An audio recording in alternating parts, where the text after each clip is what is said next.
जय श्री कृष्ण। श्रीमद् भागवत महापुराण प्रथम खंड अष्टम स्कंद 24वां अंतिम अध्याय। भगवान के मत्स्य अवतार की कथा।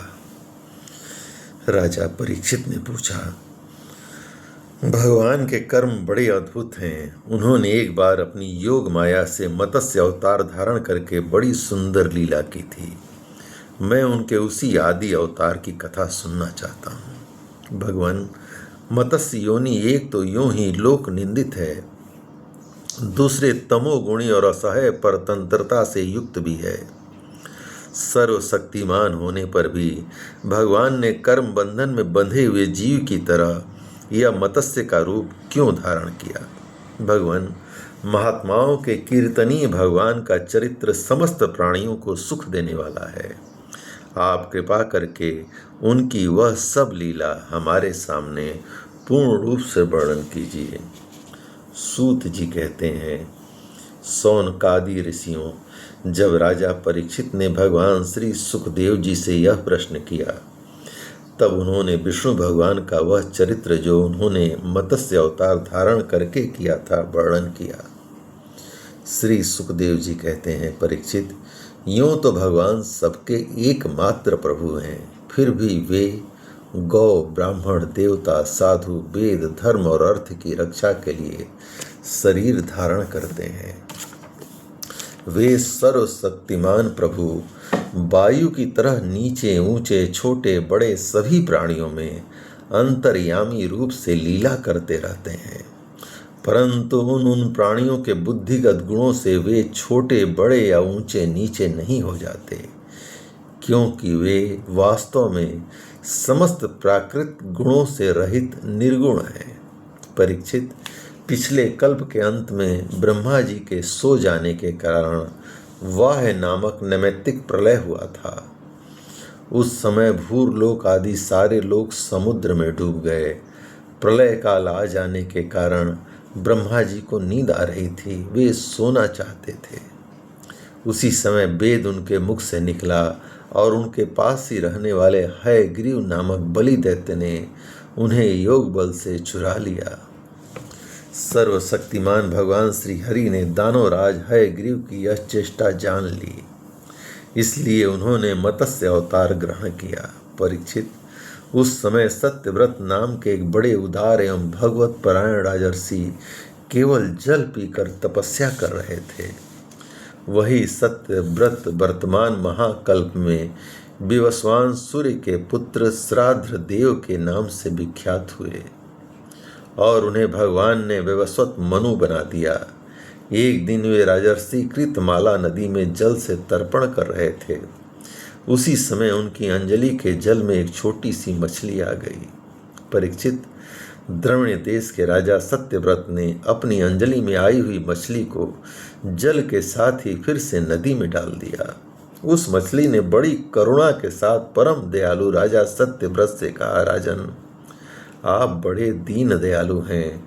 आप जानते हैं कि जल में रहने वाले जंतु अपनी जाति वालों को भी खा डालते हैं। मैं उनके भय से अत्यंत व्याकुल हो रही हूँ। आप मुझे फिर इसी नदी के जल में क्यों छोड़ रहे हैं? राजा सत्यव्रत को इस बात का पता नहीं था कि स्वयं भगवान मुझ पर प्रसन्न होकर कृपा करने के लिए मछली के रूप में पधारे हैं। इसलिए उन्होंने उस मछली की रक्षा का मन ही मन संकल्प किया। राजा सत्यव्रत ने उस मछली की अत्यंत दीनता से भरी बातें सुनकर बड़ी दया से उसे अपने पात्र के जल में रख लिया और अपने आश्रम में ले आए। आश्रम पर लाने के बाद एक रात में ही वह मछली उस कमंडलू में इतनी बढ़ गई कि उसमें उसके लिए स्थान ही न रहा। उस समय मछली ने राजा से कहा, अब तो इस कमंडलू में मैं कष्टपूर्वक भी नहीं रह सकती, अतः मेरे लिए कोई बड़ा सा स्थान नियत कर दें जहां मैं सुखपूर्वक रह सकूं। राजा सत्यव्रत ने मछली को कमंडलू से निकालकर एक बहुत बड़े पानी के मटके में रख दिया, परंतु वहां डालने पर वह मछली 2 ही घड़ी में 3 हाथ बढ़ गई। फिर उसने राजा सत्यव्रत से कहा, राजन, अब यह मटका भी मेरे लिए पर्याप्त नहीं है, इसमें मैं सुखपूर्वक नहीं रह सकती। मैं तुम्हारी शरण में हूँ, इसलिए मेरे रहने योग्य कोई बड़ा सा स्थान मुझे दे दो। परीक्षित सत्यव्रत ने वहां से उस मछली को उठाकर एक सरोवर में डाल दिया, परंतु वह थोड़ी ही देर में इतनी बढ़ गई कि उसने एक महामत्स्य का आकार धारण करके उस सरोवर के जल को घेर लिया और कहा, राजन, मैं जलचर प्राणी हूँ, इस सरोवर का जल भी मेरे सुखपूर्वक रहने के लिए पर्याप्त नहीं है, इसलिए आप मेरी रक्षा कीजिए और मुझे किसी अगाध सरोवर में रख दीजिए। मत्स्य भगवान के इस प्रकार कहने पर वे एक एक करके उन्हें कई अटूट जल वाले सरोवरों में ले गए, परंतु जितना बड़ा सरोवर होता उतने ही बड़े वे बन जाते। अंत में उन्होंने उन लीला मत्स्य को समुद्र में छोड़ दिया। समुद्र में डालते समय मत्स्य भगवान ने सत्यव्रत से कहा, वीर, समुद्र में बड़े बड़े बलि मगर आदि रहते हैं, वे मुझे खा जाएंगे, इसलिए आप मुझे समुद्र के जल में मत छोड़िए। मत्स्य भगवान की यह मधुर वाणी सुनकर राजा सत्यव्रत मोह मुग्ध हो गए। उन्होंने कहा, मत्स्य का रूप धारण करके मुझे मोहित करने वाले आप कौन हैं? आपने एक ही दिन में 400 कोस के विस्तार का सरोवर घेर लिया। आज तक ऐसी शक्ति रखने वाले जलचर जीव को तो न मैंने कभी देखा और न सुना ही था। अवश्य आप साक्षात सर्वशक्तिमान सर्वांतर्यामी अविनाशी श्री हरि हैं। जीवों पर अनुग्रह करने के लिए ही आपने जलचर का रूप धारण किया है। पुरुषोत्तम, आप जगत की उत्पत्ति, स्थिति और प्रलय के स्वामी हैं। आपको मैं नमस्कार करता हूँ। प्रभो, हम शरणागत भक्तों के लिए आप ही आत्मा और आश्रय हैं।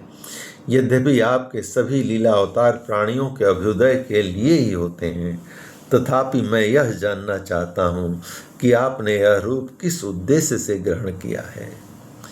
हे कमल नयन प्रभु, जैसे देहादि अनात्म पदार्थों में अपनेपन का अभिमान करने वाले संसारी पुरुषों का आश्रय व्यर्थ होता है, उस प्रकार आपके चरणों की शरण तो व्यर्थ हो नहीं सकती, क्योंकि आप सबके अहेतुक प्रेमी, परम प्रियतम और आत्मा हैं। आपने इस समय जो रूप धारण करके हमें दर्शन दिया है वह बड़ा ही अद्भुत है। श्री सुखदेव जी कहते हैं, परीक्षित, भगवान अपने अनन्य प्रेमी भक्तों पर अत्यंत प्रेम करते हैं। जब जगतपति मत्स्य भगवान ने अपने प्यारे भक्त राजर्षि सत्यव्रत की यह प्रार्थना सुनी तो उनका प्रिय और हित करने के लिए, साथ ही कल्पांत के प्रलय कालीन समुद्र में विहार करने के लिए उनसे कहा। श्री भगवान ने कहा, सत्यव्रत, आज से 7वें दिन भूरलोक आदि तीनों लोक प्रलय के समुद्र में डूब जाएंगे। उस समय जब तीनों लोक प्रलय काल की जल राशि में डूबने लगेंगे, तब मेरी प्रेरणा से तुम्हारे पास एक बहुत बड़ी नौका आएगी। उस समय तुम समस्त प्राणियों के सूक्ष्म शरीरों को लेकर सप्तर्षियों के साथ उस नौका पर चढ़ जाना और समस्त धान्य तथा छोटे बड़े अन्य प्रकार के बीजों को साथ रख लेना। उस समय सब ओर एकमात्र महासागर लहराता होगा, प्रकाश नहीं होगा। केवल ऋषियों के दिव्य ज्योति के सहारे ही, बिना किसी प्रकार की विकलता के, तुम उस बड़ी नाव पर चढ़कर चारों ओर विचरण करना।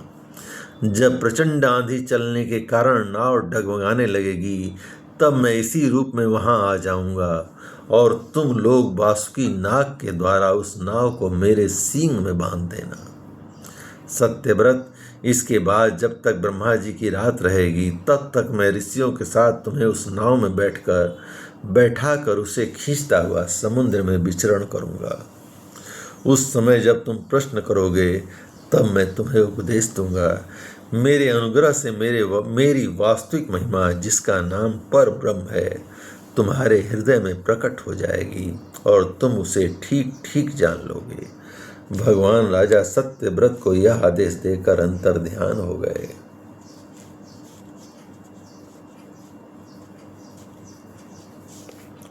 अतः अब राजा सत्यव्रत उसी समय की प्रतीक्षा करने लगे जिसके लिए भगवान ने आज्ञा दी थी। कुशों का अग्रभाग पूर्व की ओर करके राजर्षि सत्यव्रत उन पर पूर्वोत्तर मुख से बैठ गए और मत्स्य रूप भगवान के चरणों का चिंतन करने लगे। इतने में ही भगवान का बताया हुआ वह समय आ पहुंचा। राजा ने देखा कि समुद्र अपनी मर्यादा छोड़कर बढ़ रहा है। प्रलय काल के भयंकर मेघ वर्षा करने लगे। देखते ही देखते सारी पृथ्वी डूबने लगी। तब राजा ने भगवान की आज्ञा का स्मरण किया और देखा कि नाव भी आ गई है। तब वे धान्य तथा अन्य बीजों को लेकर सप्तर्षियों के साथ उस पर सवार हो गए। सप्तर्षियों ने बड़े प्रेम से राजा सत्यव्रत से कहा, राजन, तुम भगवान का ध्यान करो, वे ही हमें इस संकट से बचाएंगे और हमारा कल्याण करेंगे। उनकी आज्ञा से राजा ने भगवान का ध्यान किया। उसी समय उस महान समुद्र में मत्स्य के रूप में भगवान प्रकट हुए। मत्स्य भगवान का शरीर सोने के समान देदीप्यमान था और शरीर का विस्तार था 4 लाख कोस। उनके शरीर में एक बड़ा भारी सींग था। भगवान ने पहले जैसी आज्ञा दी थी उसके अनुसार वह नौका बासुकी नाग के द्वारा भगवान के सींग में बांध दी गई और राजा सत्यव्रत ने प्रसन्न होकर भगवान की स्तुति की। राजा ने कहा, प्रभु, संसार के जीवों का आत्मज्ञान अनादि अविद्या से ढक गया है। इसी कारण वे संसार के अनेकानेक क्लेशों के भार से पीड़ित हो रहे हैं।